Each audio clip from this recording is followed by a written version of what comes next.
Of course, about abortion. It's on Face the Nation. How much money is it that you think you need to go ask Congress for? The why behind the biggest stories. Can there be stability if Vladimir Putin remains in power? Face the Nation with Margaret Brennan on CBS.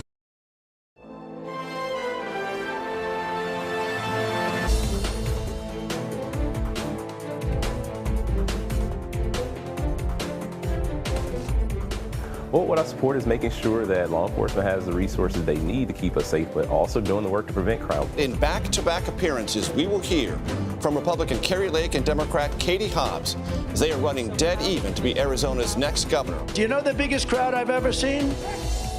January 6th. And you never hear that. It involved a group of extremist right-wing element of our, American society, which was mobilized by politicians. That was former D.C. police officer Michael Fanone, a hero of January 6th. We'll hear more from him in a moment, but first, welcome to Red and Blue. I'm Scott McFarland, coming to you from our Washington, D.C. bureau. We thank you for joining us. We begin tonight with new CBS News polling out of the Midwest from Battlegrounds, Wisconsin and Michigan, with the midterm elections now just 29 days away. We have these races covered with three of my CBS News colleagues. Look at this, an all-star team. Anthony Salvanto, director of CBS News Elections and Surveys. Caitlin Huey-Burns, CBS News political correspondent on the ground in Wisconsin tonight. And joining me here, Sarah Ewall-Weiss, CBS News reporter with me here in Washington. Let's begin with you, Anthony. You have the numbers. Set the stage for us.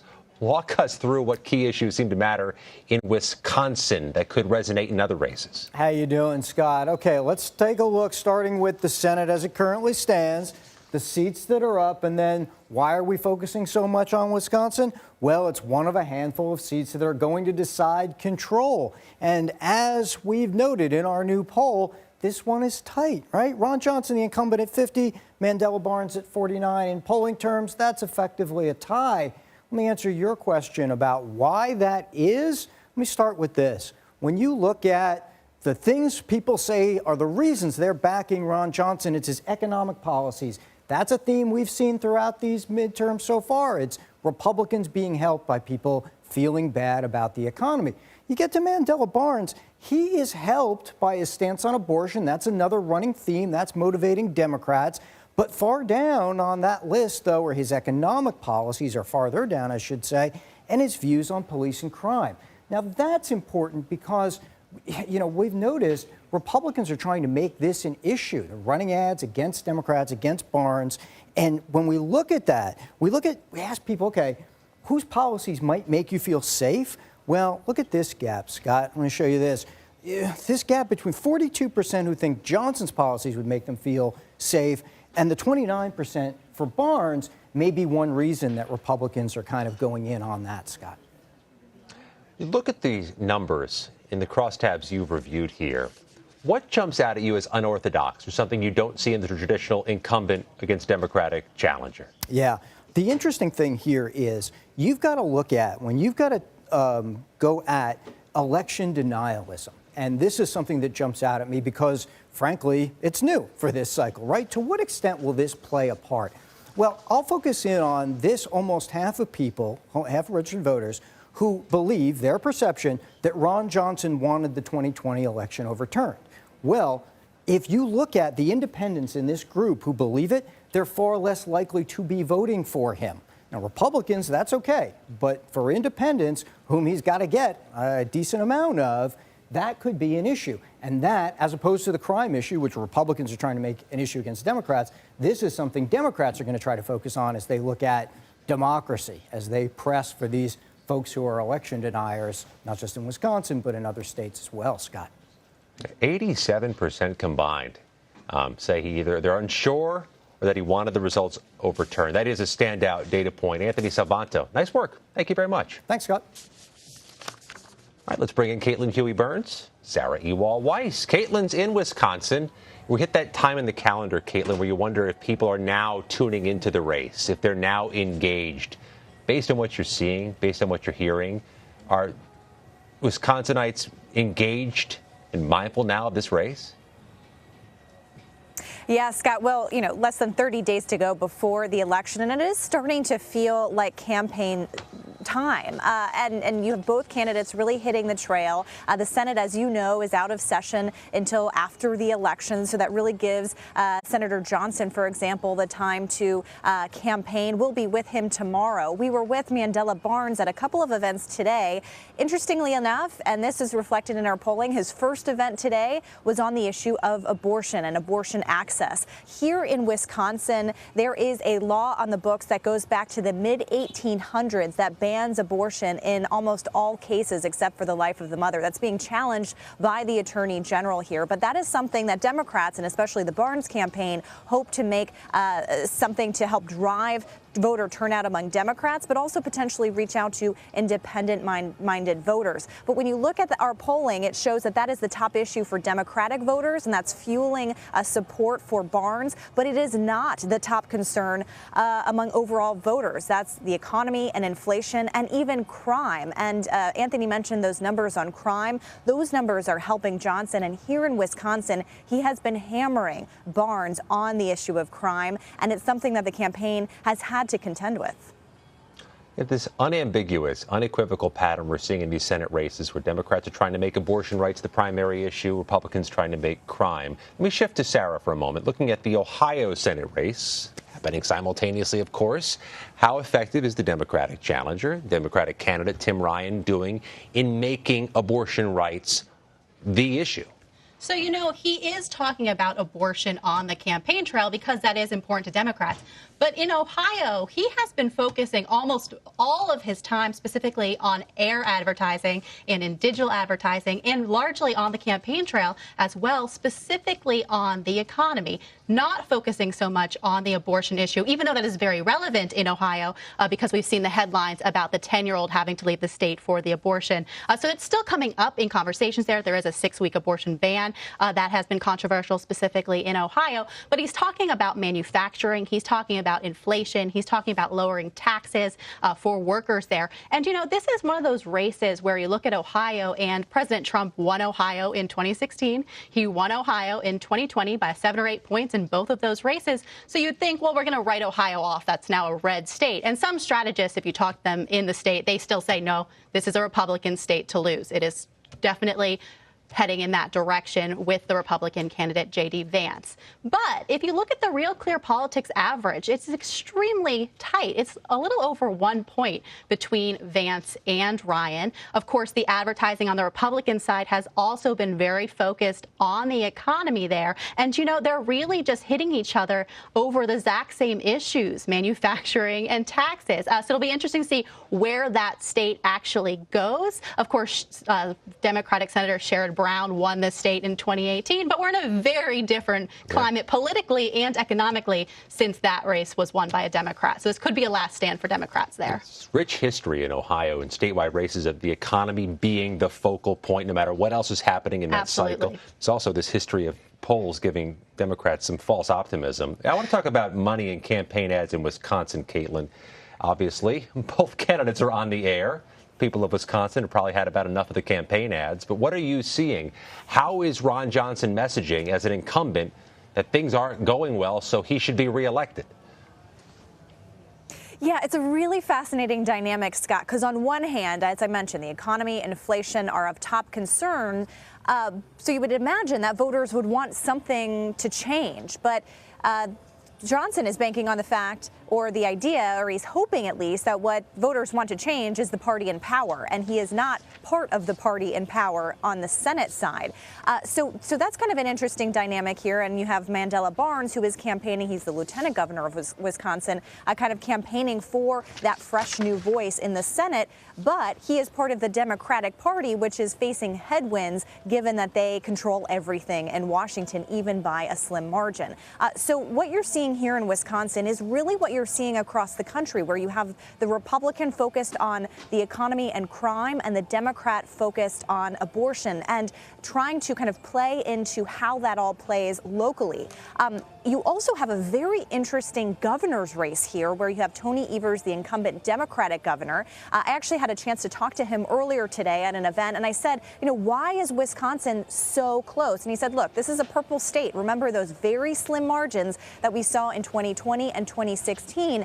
And I asked him, the economy is top of mind for voters. It's the top concern.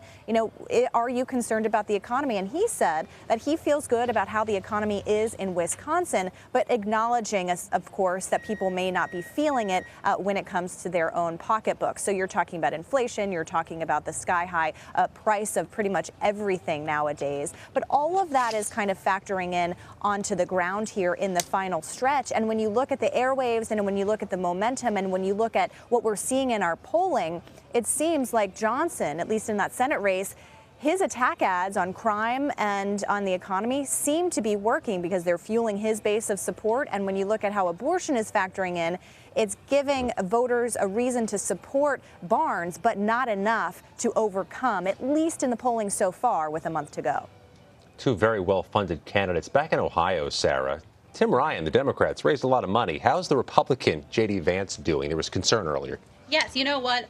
Over the summer, it was showing that he really was not raising the kind of money a Senate candidate needs, whereas Tim Ryan was raising double what he had. This quarter, from July through September, we know that Tim Ryan raised $17 million, which is a huge sum of money for a Democrat, especially in Ohio. We don't yet know what J.D. Vance has raised there. The filing deadline is at the end of this week, so we'll be looking more at those numbers. But I will say, despite the funding disadvantage that Vance has had, there has been a significant change recently. Candidates who have a lot of money can spend a ton of money in advertising. So Vance was behind in advertising by a lot. But the Senate Leadership Fund, the Mitch McConnell-aligned PAC, swooped in September, spent over $10 million in the state. They're going to spend about $28 million through Election Day in total from September through November 8th. And that has really closed the gap where some of these Republican candidates have struggled to raise funds. The Senate Leadership Fund has really swooped in, and other outside groups have really been helping Republicans as we move closer to Election Day. No matter where the money comes from, he buys ads. It does. Sarah Ewald-Weiss, Caitlin Huey-Burns, thank you both. Former President Trump stumped in 2 Senate battleground states over the weekend. But does that help or hurt his party's chances in November? We're going to take you out west next. You're streaming Red and Blue, reporting across the political divide.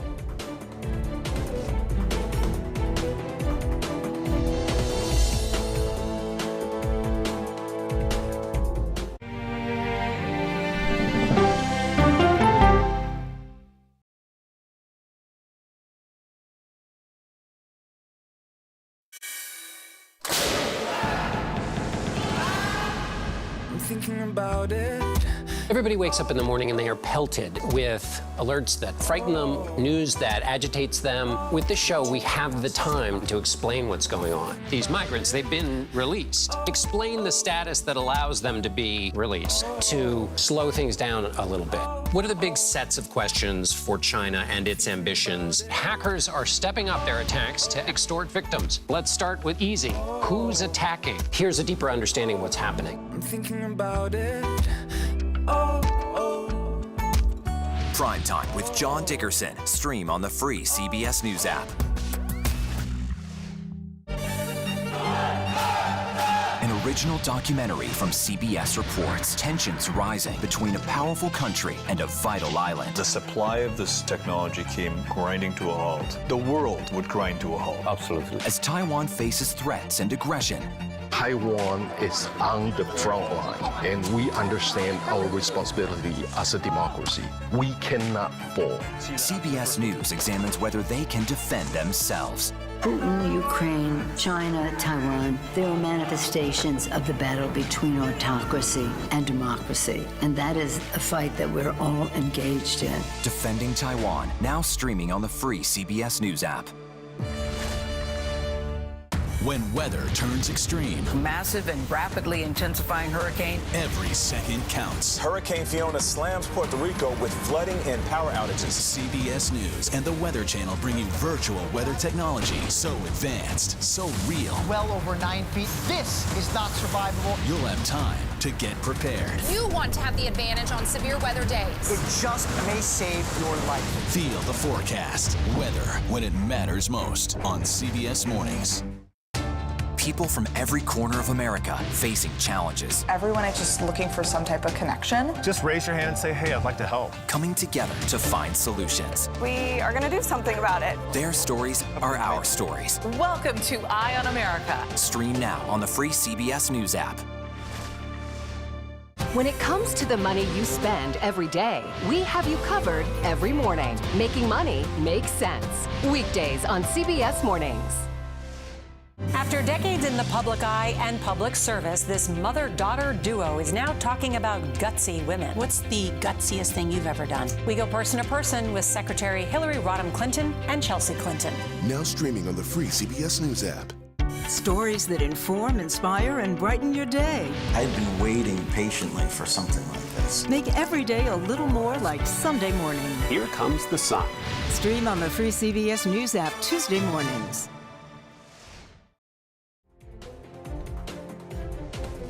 Welcome back to Red and Blue. I'm Scott McFarland. We're 29 days away from the midterm election, and former President Trump is using his influence in some key swing states.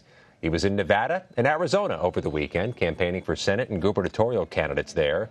Both states have those races, and the former president has the ability, potentially, to change the race, and those races have the ability to change the balance of power in the U.S. Congress and in governor's seats. Joining us now, Musaddiq Badar, Major Garrett, Robert Costa. Musaddiq is a CBS News tech and politics reporter with us from California. Major is CBS News' chief Washington correspondent with us from the White House, and Bob is CBS News' chief election and campaign correspondent at the desk with me here. Let's begin with you, Bob. You just did an interview with Bernie Sanders, who is a forceful voice in his party and no doubt watching all the races we just described. What's he telling you about the midterms? Senator Sanders had an op-ed article today published in The Guardian where he argues that abortion rights should be at the forefront of the Democrats' closing message in this midterm campaign season. But at the same time, he believes Democratic candidates nationwide need to also forcefully articulate a strong message on the economy and push back against Republican attacks on President Biden and the party with regards to inflation. It's an emphasis on the economy, on issues of class that Sanders has long talked about.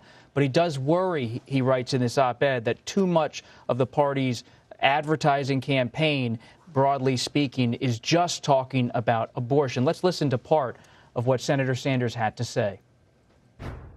Well, look, I think the Democrats have a very good chance of regaining control over the Senate. We have an outside shot of winning the House.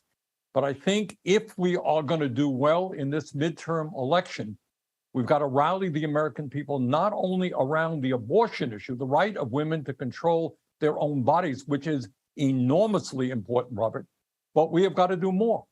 We've got to reach out to working families today who are hurting. We got 60% of our people who are living paycheck to paycheck, while the wealthiest people in this country have never done better.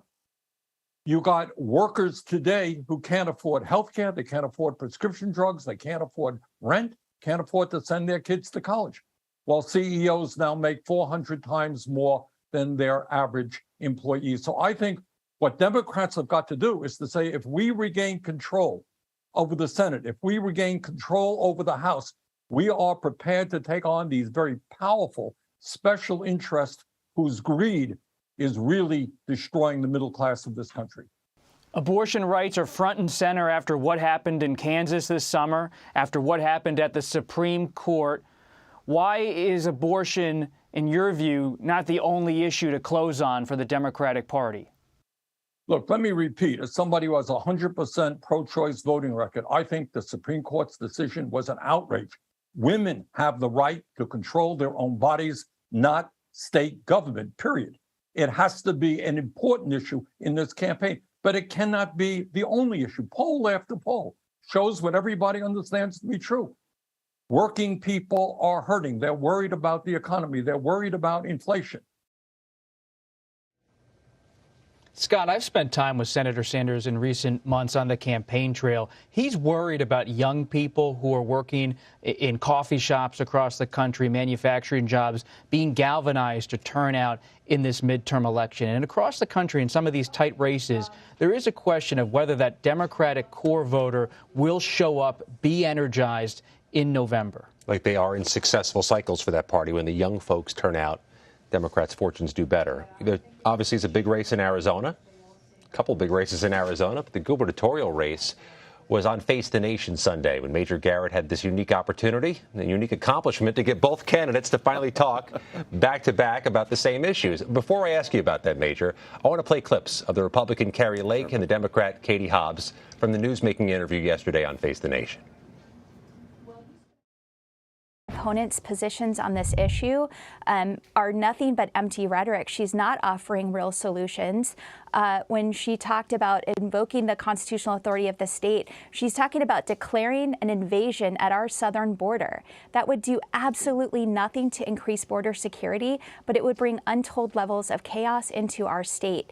It's not a real solution. I have a border security plan that's been endorsed by 2 border sheriffs because they know that it's going to focus real solutions and bring meaningful relief and help them make their communities safer. If you know the Constitution, you know that Article 4, Section 4 calls for the federal government to protect us from invasion. And under Joe Biden's lack of leadership, we just aren't seeing that. And we have an invasion at our border. The cartels, these narco-terrorist groups have operational control, and they're using Arizona to smuggle people, to traffic children, and to traffic the most dangerous drug we've ever seen, fentanyl. And so we're going to invoke our Article 1, Section 10, basically authority to take care of our own border. Major, you asked them about immigration, about the border, about abortion, about election denialism. What were your biggest takeaways from what you got out of those candidates yesterday? Look, we started in our conversation with both candidates on the question of immigration and border security because what the Republican nominee, Kari Lake, is talking about is creating a completely separate means of border control in Arizona and other like-minded states that has no real interaction with the federal government. It would work entirely separate from it, have their own police force, their own mechanism of detention, their own mechanism of arrest, and their own mechanism of trial, which would supersede, if they were to actually do this, asylum policy and everything else that the federal government is currently doing, or, from the point of view of Kari Lake, not doing on the border.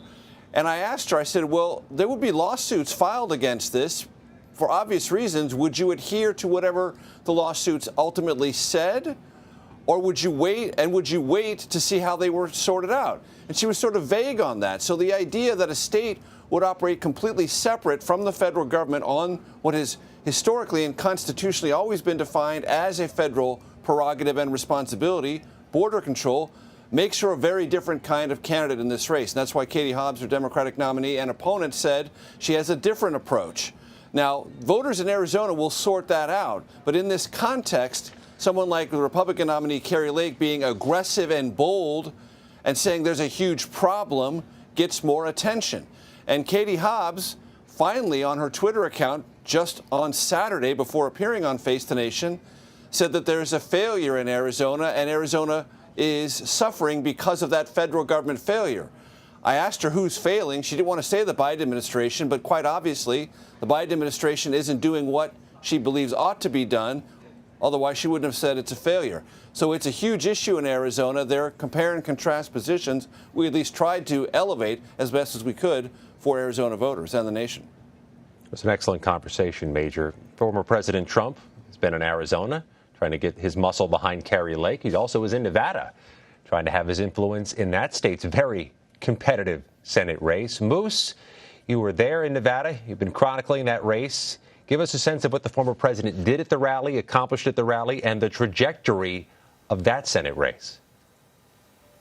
Yeah, hi, Scott. Well, President Trump was there campaigning for Republican nominee Adam Laxalt in the Senate race and the GOP gubernatorial nominee Joe Lombardo. But this Senate race, just like some of the other ones we've been talking so far about, is one of the closest in the country, and it's going to come down on this closing message around the economy. A lot of what we're seeing play out here is exactly what Senator Bernie Sanders was talking about in the interview we heard from just a short time ago. Democrats are really trying to focus on the economy here in this state. And one thing Senator Catherine Cortez Masto has been talking about in ads and on the campaign trail is reminding voters about the legislative success that the Biden administration has had in the last few months, from the Build Back Better Act to the Infrastructure Investments and Job Act and the Inflation Reduction Act, which also allowed Medicare to negotiate drug prices for seniors. That has been an important part of the closing message for Catherine Cortez Masto. But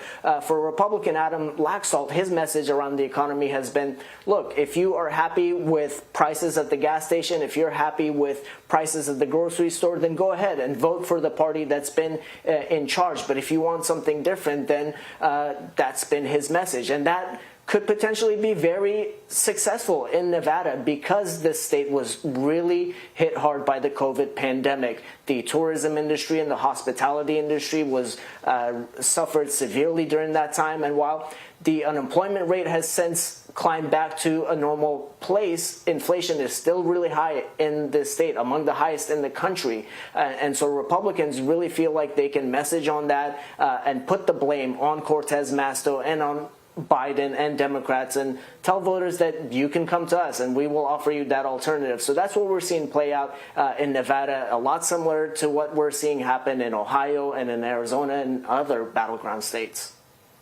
Moose, Major, Bob, get your carbs. There's 29 days left in this marathon. You're keeping a good pace as it is right now. Thank you all. Thanks. Coming up, new audio from a hero of the January 6th attack has some Republican members of Congress on the offensive. What it could mean for this week's January 6th committee hearing. You're streaming Red and Blue.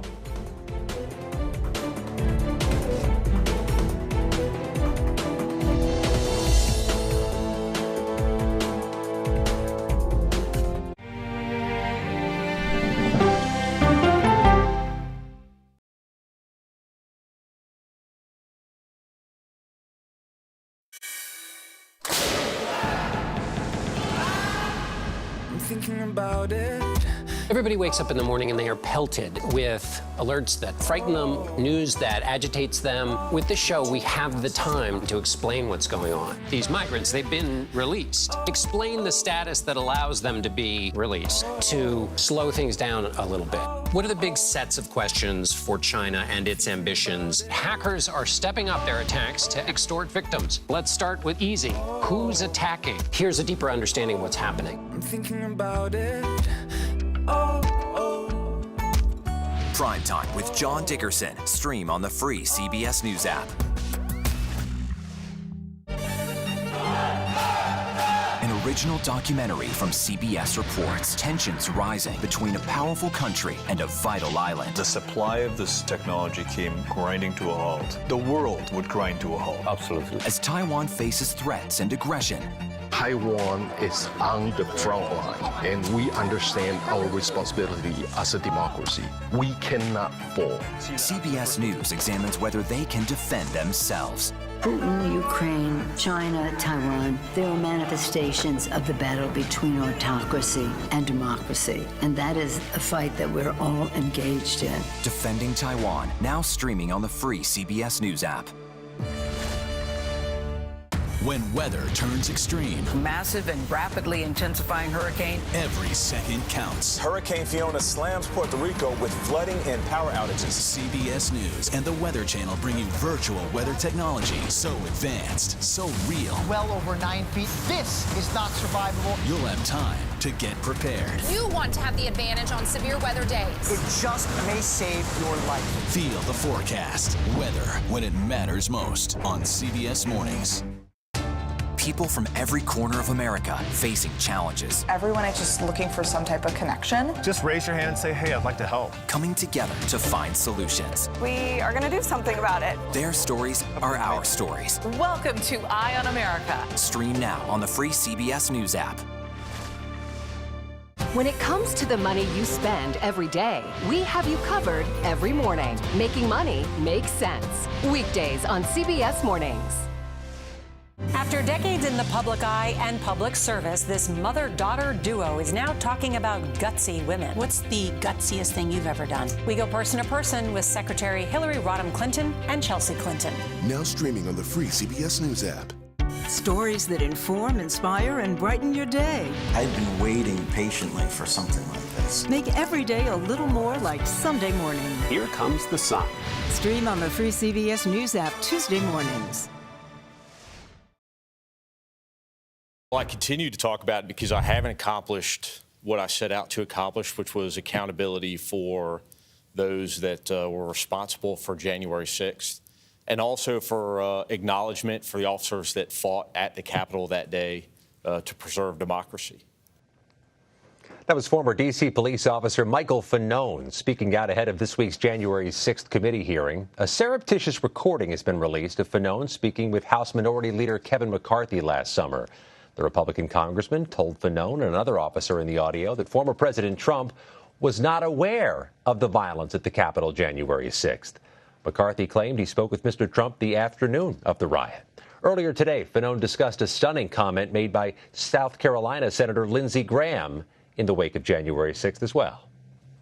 We were meeting with a bunch of senators trying to sway their vote. Primarily, I think it was all Republican senators. And Lindsey Graham happened to be present at this one meeting.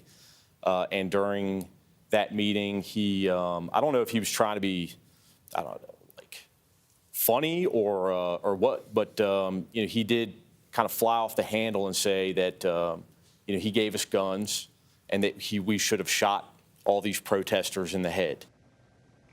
More revelations coming this week. We'll, of course, have live coverage of the January 6th committee hearing this Thursday. What could be the final public hearing of the committee? It'll be right here on CBS Streaming. That does it for today's show. You can stream Red and Blue Monday to Thursday at 5 p.m. Eastern. And a reminder, if you want to watch previous episodes of the program, see them anytime on the CBS News website. Just head to cbsnews.com/redandblue.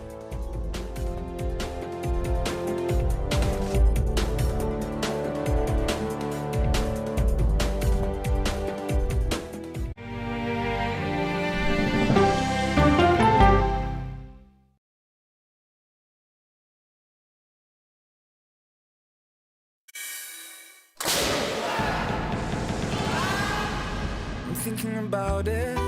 Everybody wakes up in the morning and they are pelted with alerts that frighten them, news that agitates them. With this show, we have the time to explain what's going on. These migrants, they've been released. Explain the status that allows them to be released, to slow things down a little bit. What are the big sets of questions for China and its ambitions? Hackers are stepping up their attacks to extort victims. Let's start with easy. Who's attacking? Here's a deeper understanding of what's happening. I'm thinking about it.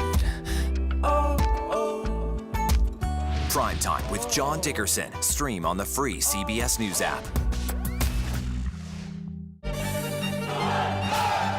An original documentary from CBS reports tensions rising between a powerful country and a vital island. The supply of this technology came grinding to a halt. The world would grind to a halt. Absolutely. As Taiwan faces threats and aggression, Taiwan is on the front line, and we understand our responsibility as a democracy. We cannot fall. CBS News examines whether they can defend